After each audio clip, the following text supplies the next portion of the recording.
اللہ فرماتے ہیں کنتم خیر امت، تم جس طرح کے بھی ہو سب سے افضل، اس لیے کہ میرے محمد کا کلمہ جو پڑھتے ہو صلی اللہ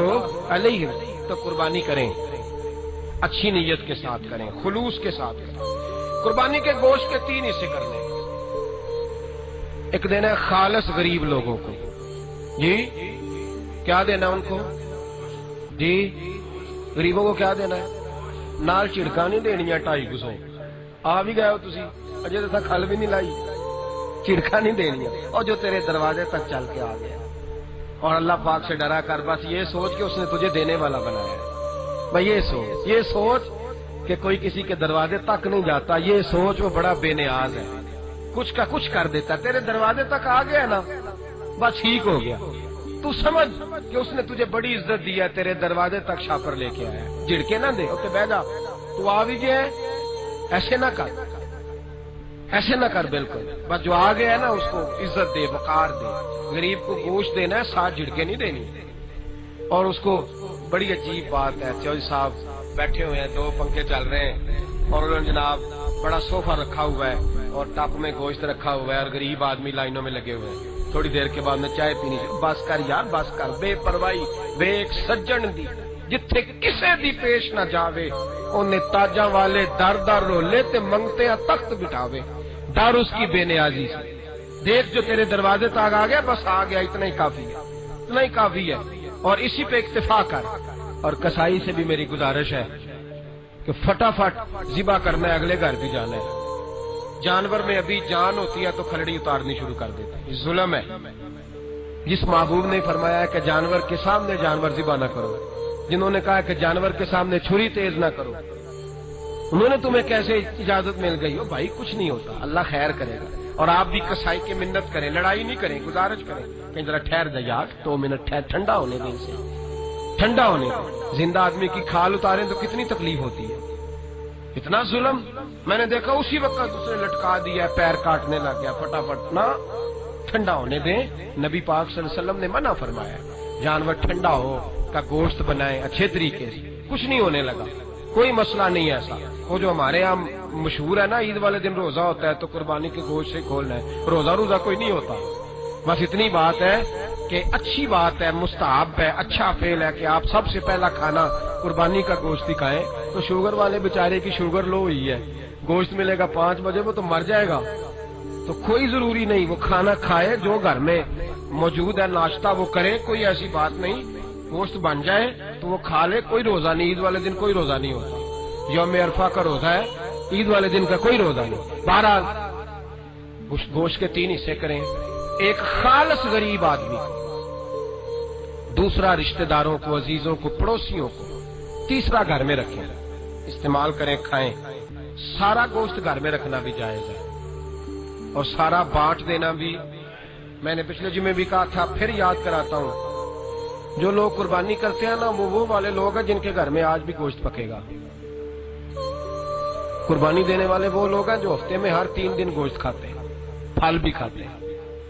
تو آپ تو سارا سال کھا رہے ہیں، ہر جمعے والے دن 3 کلو بکرے کا گوشت آتا ہے، تو جو قربانی کا گوشت ہے وہ بانٹ دیں، سارا غریب کو دیں۔ اور ایک طبقہ اور ہے، لا یسألون الناس الحافا، قرآن کہتا ہے وہ والا طبقہ ہے جو مانگ نہیں سکتا، لپٹ کے سوال نہیں کر سکتا، مجبوری ہو گئی، غربت ہو گئی، بیماری، مقدمہ، کوئی ایسی مجبوری، اس سال گنجائش نہیں، وہ لوگ سفید پوش ہوتے ہیں، سفید کپڑوں کے نیچے سارے دکھ چھپا کے رکھتے ہیں، کہتے نہیں لفظوں سے، کہہ نہیں سکتے، مجبوریاں ہوتی ہیں۔ مجھے ایک دوست کہنے لگے کہ ایک خاتون محلے میں اچھی بھلی تھی، سب ٹھیک تھا، آمد بار تھا، آہستہ آہستہ کچھ حالات بگڑ گئے، ماحول وہاں خراب ہو گیا تو یہاں بھی اثرات ہوئے، تو کہنے لگے کہ گزشتہ سال میں نے دیکھا کہ وہ 2-3 دفعہ پوچھا بہن قربانی، کہنے لگی گجرا والا نا، میں نے وہاں، میری بہن رہتی ہے تو میں نے وہاں حصہ ڈال دیا ہے، وہ مجھے بھیج دیں گے، پردہ پوشی ہے نا، سفید پوشی ہے، سفید پوشی، تو کہتے ہیں وہ ڈال دیا وہاں حصہ، کام ہو جائے گا۔ پھر کسی اور نے پوچھا اس دفعہ بکرا، ہم بکرا بھی تو اس لیے لیتے ہیں نا کہ بچے لڑائی کر رہے تھے کہ لینا ہی لینا ہے، اور بکرو بچوں کے لیے نہیں لینا، اللہ کے لیے لینا ہے، نیت کی اصلاح کریں، بچوں کے لیے لے گے تو قربانی کدھر گئی، جانور اللہ کی رضا کے لیے۔ تو کہتے میں نے 2 3 4 دفعہ لوگوں نے پوچھا تو بی بی ٹال دیتی، کہتی گجرانوالا اب یہ سفید پوشی ہے، وہاں شہر میں وہ فلاں ٹاؤن میں میری بہن رہتی ہے فلاں محلے میں، وہاں لے لیا ہے تو وہ نا حصہ رکھا ہے 7واں تو وہ آ جائے گا۔ کہتے ہیں عید کا دن تھا تو سویرے سویرے اس عورت کو چنے کی دال خریدتے دیکھا۔ میں نے جاسوسی منع ہے پر حوالے حال تو ضروری تھا، تو میں نے اپنا 8 9 سال کا بچہ بھیجا، میں نے کہا جاؤ ان کے گھر کوئی چیز لینے کے بہانے ماچس لے آؤ۔ کہتے ہیں برچی خانے میں پریشر کوکر میں چنے کی دال پکا رہی تھی۔ چنے، یہ دکھ ایسے ہوتے ہیں جو بتائے نہیں جاتے۔ چنے کی دال پک رہی ہے، کہتا ہے میں نے جاتے جب کہا نا میں آنٹی وہ میں ماچس لینے آتا تو بی بی جھٹ سے برچی خانے سے باہر نکلی اور اس نے نا بند کر دیا دروازہ باہر سے برچی خانے کا، تاکہ اس کو پتہ نہ چلے چنے کی دال پک رہی ہے۔ کہتے ہیں گھر آ کے بتایا، میں نے کہا ابا چنے کی دال پک رہی ہے اور باہر نکلی ہے تو دروازہ، کہتے میں گیا گوشت لے کے چھپا کے، تو میں نے کہا بہن ہم تیرے محلے دار ہیں تو بتاتی کیوں نہیں؟ کہنے لگی بھائی ساری زندگی کی ہے تو کوئی حرج نہیں ہے، اگر ایک دفعہ نہیں ہوئی تو میرے بچے نہیں جا سکتے شاپر لے کے کسی کے دروازے پہ، مجبور ہے،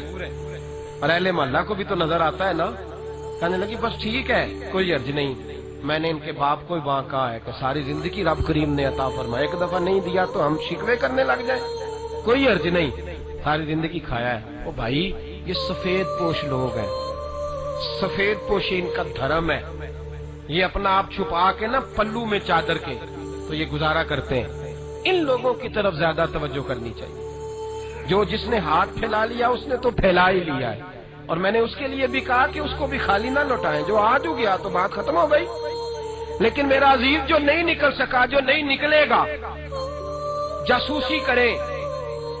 سونگے کہ کون سا میرا بھائی ہے، محلے دار ہے، رشتہ دار ہے، جو بعض وجوہات کی بنیاد پر اس سال نہیں کرے گا، اور آپ کو پتہ ہے وہ شاپر لے کے بھی نہیں جائے گا، کسی لائن میں نہیں لگے گا، عزت نفس والا خوددار ہے، اس کا خیال کریں۔ ایسا نہ ہو کہ وہ چنے کی دال پکائے، وہ سبزی کھائے، اور میں 10 محرم سے پہلے فتویٰ پوچھوں کہ مولانا صاحب محرم میں قربانی کا گوشت کھانا جائز ہے کہ ناجائز ہے، میں مسئلے پوچھتا پھروں۔ اس سے بچے۔ میرے نبی پاک سید عالم صلی اللہ علیہ وسلم نے غریب کو خیرات بھی دی ہے اور ساتھ عزت بھی عطا فرمائی ہے، عزت بھی دی۔ میرے محبوب کا کمال یہ ہے حضور جسے دیتے تھے ساتھ اسے عزت بھی دیتے تھے، وقار بھی دیتے تھے، ساتھ اللہ کے حبیب علیہ الصلوۃ والسلام اسے شان بھی عطا کرتے، وقار کے ساتھ بانٹیں۔ خوشیاں اسلام کی خوشیاں پاس رکھنے والی نہیں، بانٹنے والی ہیں۔ میرے محبوب نے تو انوکھا نظام دیا ہے، فرمایا اگر تو نے چھوٹی عید پہ صدقہ فطر نہ دیا تو تیرے روزے لٹکتے رہیں گے جب تک تو صدقہ فطر نہ دے گا۔ اور میرے محبوب نے اعلان کیا، ابن ماجہ اٹھا کے دیکھیے، فرمایا جس پر قربانی واجب تھی اور اس نے دی نہیں، وہ عید والے دن میری عیدگاہ میں عید پڑھنے نہیں آئے، میں اس کا عیدگاہ میں بھی آنا پسند نہیں کرتا۔ پہلے قربانی دے، غریب کی مدد کرے، اور پھر میرے بھائی خوشی تقسیم کریں، پیار بانٹیں،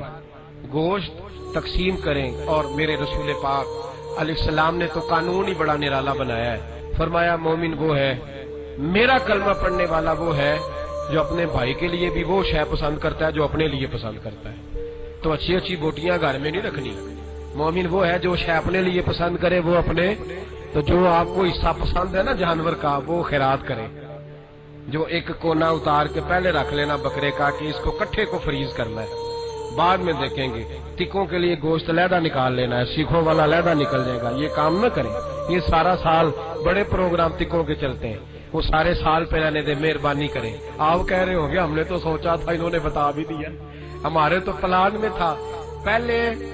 پہلے بکنگ ہوتی تھی کسانیوں کی، اب تو یقین کریں سیخوں کی بکنگ ہونے لگ گئی ہے، اب تو پٹھیاں تیار ہوتی ہیں، پہلے سے بندوبست ہے سارا گھر کھانے کا۔ مہربانی کریں، یہ غریبوں کا حق ہے، ان تک پہنچائے، اللہ آپ کو بہترین جزا عطا فرمائے۔ اور آپ کو پتہ نہیں یہ حاجو ہے نا کل، پھر میری بار بار دعا نکلتی ہے اللہ ہم سب کو موقع عطا فرمائے۔ مجھے اللہ نے مسلسل موقع دیے، تو اس دفعہ نا کچھ عجیب سی کشش ہے، بس کچھ ایسی مجبوری تھی جس کے سبب موقع نہ بن سکا، ایک عجیب سی کشش ہے۔ ہماری دعا ہے اللہ ان حاجیوں کا حج قبول فرمائے جو کل میدان عرفات میں تھے، ان علماء اہل سنت کا، ان دوستوں کا، ان پیاروں کا، ان جانے والوں کا، ان خوبصورت لوگ